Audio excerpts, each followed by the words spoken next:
और मध्य प्रदेश में मुख्यमंत्री डॉक्टर मोहन यादव ने कहा कि यह बदलते दौर का भारत है। भारतीय संस्कृति की विशेषता यही है कि विदेशों में बसे भारतीय आज भी अपनी मातृभूमि से गहराई से जुड़े हुए हैं।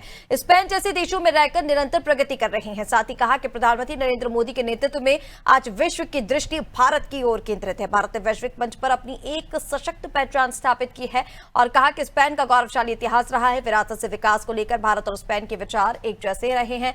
इसके अलावा कहा कि मध्य प्रदेश भारत का दिल है।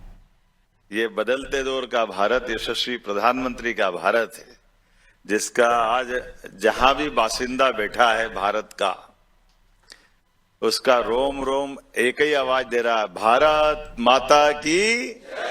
ये जो उत्साह उमंग है, ये जो आनंद है, ये मस्ती है, हम तो ये बात सही है कि कई किलोमीटर, कई सौ किलोमीटर दूर, और आपकी तरफ देखता हूं तो कई सौ साल की तपस्या के बाद कई कारण से कितने समय हो गए अपनी मातृभूमि से दूर आकर भी, लेकिन हमारे हाथ में तो परमात्मा ने यश दिया भारतीय लोगों की, जो जहां चाहे वहां स्वर्ग बना देते हैं, उसका आनंद ला देते हैं। यही भारतीय लोगों की पहचान है।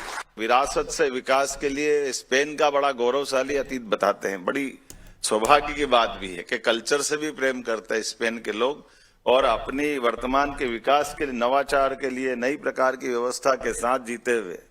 लेकिन अगर इस पूरे मामले में देखें तो विरासत से विकास की ओर तो हमारे बहुत सारे एक जैसे विचार, एक जैसी अपनी राजनीतिक यात्रा के वो सब इथिक्स भी जुड़ते हैं।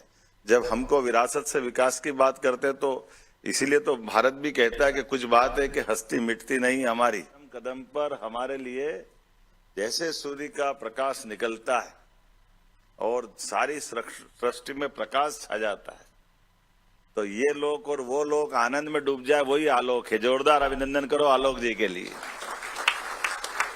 ये उत्साह उमंग भरने वाला देश के नागरिकों का समय है। ऐसे समय में जब यशस्वी प्रधानमंत्री के नेतृत्व में दुनिया भारत की तरफ देख रही है और भारत अपनी अलग अलग प्रकार से सब प्रकार की पुरानी चुनौतियों के बाद भी वास्तव में देश ने जो अच्छाई के आधार पर, अपनी सच्चाई के आधार पर जो साख बनाई है, जोरदार अभिनंदन माननीय मोदी जी के लिए करें, नरेंद्र मोदी जी के लिए, कि मध्य प्रदेश देश का मध्य तो है ही, लेकिन आपका भी इस देश के साथ, प्रदेश के साथ वही संबंध है जो मेरा संबंध है। आपके साथ उस रिश्ते को, आपके साथ उस गहराई को बांटने भी आया हूं, और ये भी बांटने आया हूं कि हाँ, हम हमारे क्षमता से, योग्यता से आपने गुजारे प्रत्येक समय के साथ, उस सारी कठिनाई के आरों अवरों से आपने अपनी जो पहचान बनाई है यहाँ, ये बदल